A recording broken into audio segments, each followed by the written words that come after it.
Welcome back to the channel.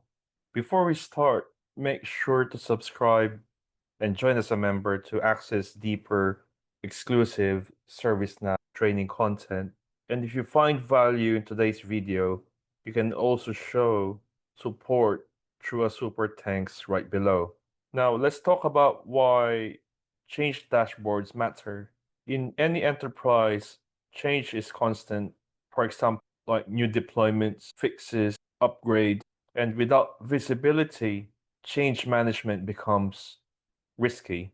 A single failed change can trigger outages, compliance issues, and business disruptions, to name a few. That's why a change dashboard in ServiceNow isn't just a tool for reporting. It allows you to have a governance mechanism, a lens into operational health, and a way to drive accountability across your teams. Today, I'll walk you through how to create a change dashboard in ServiceNow while also sharing how you can use it strategically. To begin with, ServiceNow already has a change request dashboard.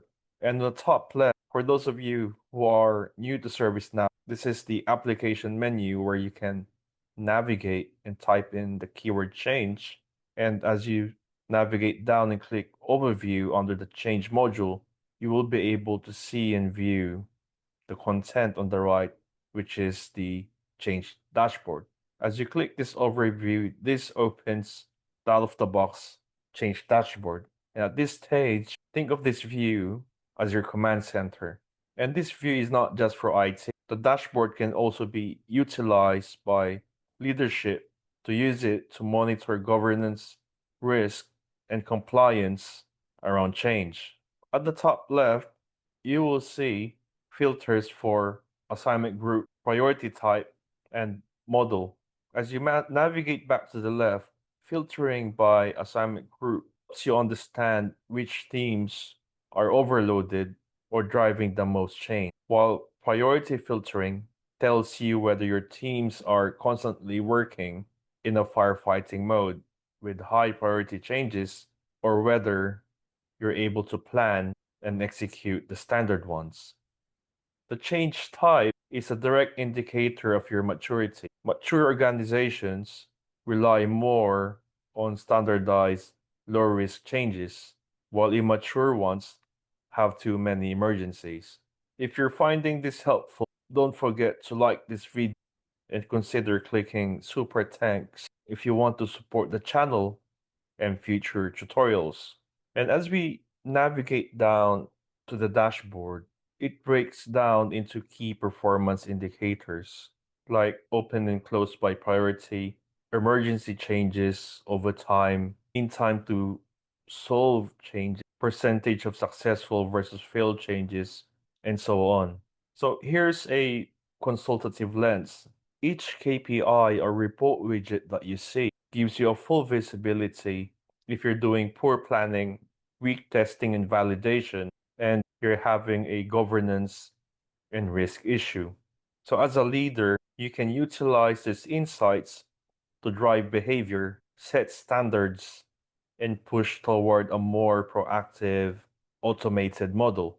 As we scroll back up to give you a flexibility and utilize this dashboard as a template, as you navigate to the top right, ServiceNow will allow you to duplicate this dashboard and add reports that is more meaningful to your organization.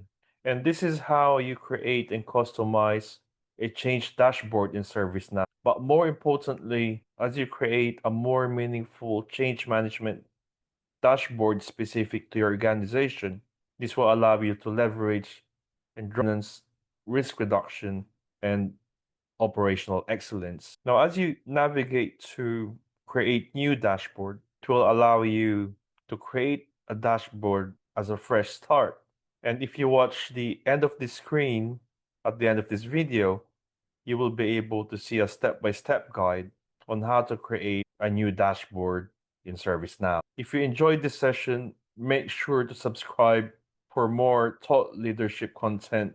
Join as a member for exclusive workshops and deeper tutorials And don't forget, you can also click Super Thanks to support the channel directly. I'd like you to remember, in IT operations, dashboards aren't just about visibility, they're about maturity. The more you use them to guide conversations, the more you move your organizations from reactive firefighting to proactive governance. Thanks for watching, and I'll see you on the next one.